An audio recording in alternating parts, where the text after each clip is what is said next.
গোটেই অসমবাসীয়ে ভাল পোৱা ল'ৰাজনক আজি ময়ো লগ পালোঁ। সময় গগৈয়ে সকলোৱে জানে দুখীয়া মানুহক সহায় কৰি ভাল পায়।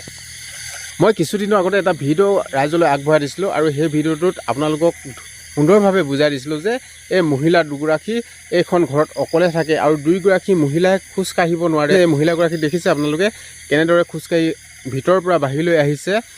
আৰু তেখেতৰ এই মহিলাগৰাকী আৰু এগৰাকী ভনীয়েক আছে, তেখেতৰো এটা এক্সিডেণ্ট হ'ল 2023 চনত। এইগৰাকী এই ভৰিটো একেবাৰে ফুলি আছে আৰু এই ভৰিটো মাটিত যদি অলপ প্ৰেছাৰ পৰে এই ভৰিটোৰ পৰা তেজ ওলোৱা আৰম্ভ হয়। আৰু এনেদৰে এই দুয়োগৰাকী মহিলা ইমান কষ্টকৈ ঘৰত যাপন জীৱন কৰি আছে। সেয়েহে মোৰ এটা ভিডিঅ' আপোনালোকে গম পায়, সকলোৱে মই এটা ভিডিঅ' আগবঢ়াই দিছিলোঁ আৰু সেই ভিডিঅ'টো অসমৰ জনপ্ৰিয় ইউটিউবাৰ সময় গগৈয়ে সেই ভিডিঅ'টোত চাই আজি সময় গগৈয়ে সহায় কৰিবৰ কাৰণে আহিছে।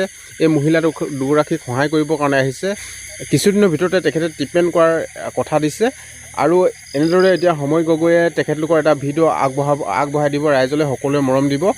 আৰু মোৰ যে ভিডিঅ' সময় গগৈয়ে ইমান জনপ্ৰিয় ইউটিউবাৰজনে যে চালে তাৰ কাৰণে একদম বহুত বহুত ধন্যবাদ। আৰু তেখেতে মোক ফোন কৰিলে, লগে লগে ফোন কৰিলে। আজি বহুত দিনৰ আগতে ফোন কৰিছিলে, কিন্তু তেখেতে বিভিন্ন ধৰণৰ সোণৰ প্ৰজেক্ট লৈ আছে, বিভিন্ন ঠাইত ঘৰ বনাবলগীয়া হয় আৰু তেখেতৰ কামৰ কাৰণে আহিব পৰা নাছিলে। আজি আহি ওলালেহি আৰু এটা ভিডিঅ' আগবঢ়াই দিছে। তেখেতে এই আইতা দুয়োগৰাকীক যিমান পাৰে সহায় কৰিবৰ কাৰণে চেষ্টা কৰিম বুলি ইতিমধ্যে কথা দিছে। আৰু এনেকৈ আচলতে মই টকা পইচাই সহায় কৰিব নোৱাৰিলেও মোৰ নিজকে আজি ভাল লাগিছে যে মোৰ ভিডিঅ' চাই অন্ততঃ এই আইতা দুগৰাকীক সহায় কৰিবৰ কাৰণে কোনোবা নহয় কোনোবা আগবাঢ়ি আহিছে। লাগেতো দোকানলৈ যাব লাগে, তেতিয়াও মই হাজিৰা দিব লাগে। এজনী বাইদেউ একানলৈ নিব লাগে, তেতিয়াওতো মই হাজিৰাটো দিব লাগে, হয় নাই? আজিতো অকলেতো যাব নোৱাৰে, দুগৰাকী লাগেই। গাড়ী নিলেও যাওঁগে দুগৰাকী, অকলে হ'লেও লাগে, দুগৰাকী চবতেও লাগে। এতিয়া সেইকাৰণে চবফালে অসুবিধাই আৰু চবফালে খুৰা বুঢ়া থকাৰ পৰা চবফালে অসুবিধাই আমাৰ। এতিয়া এবছৰত বেছি পৰি থাকিলোঁ, মই বিচনাত উঠিবও নোৱাৰোঁ। মই বিচনাতে লেট্ৰিন প্ৰস্ৰাৱ কৰি দিওঁ। এই বাইদেৱে পেলালে এতিয়া এই বিহু বা মই এইকেইদিনহে এতিয়া এবাৰ পিছত যাবই নোৱাৰোঁগৈ, উঠিব নোৱাৰোঁচোন। আকৌ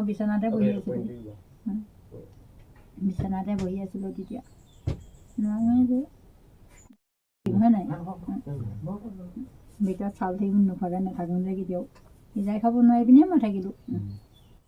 আজি আটাইতকৈ ভাল লগা, সকলোৰে ভাল লগা অসমৰ জনপ্ৰিয় এজন ইউটিউবাৰ, যিজন ইউটিউবাৰে আচলতে দুখীয়া শ্ৰেণীক সহায় কৰি খুবেই ভাল পায়। আৰু এইফালে মোৰ ওচৰতে আছে সময় দা, লগ পাই বহুতেই ভাল লাগিল।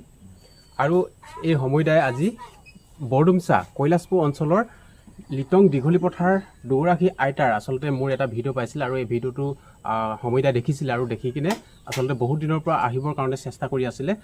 যিহেতু সময় দাই বহুত দুখীয়া মানুহৰ বিভিন্ন ঠাইত সহায় কৰি আছে, সেইটো কাৰণে সময় নাপাইছিলে, কিন্তু আজি আহিলে ইয়ালৈ আইতা দুগৰাকীক যথেষ্ট উৎসাহ দিছে, যথেষ্ট সহায় কৰিবৰ কাৰণে আগবাঢ়ি আহিছে, নহয় কি ক'ব?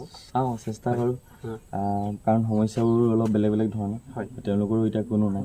এতিয়া আমি প্ৰজেক্টটো যদি হাতত লওঁ, এতিয়া যদি আগবাঢ়োঁ, যিহেতু ডক্টৰৰ কথা পাতিলোৱে মই, ডক্টৰৰ লগত কথা পতাৰ পাছতে এতিয়া গম পাইছোঁ যে মানে 6 মাহমান ৰাখিব লাগিব, বেছিও হ'ব পাৰে।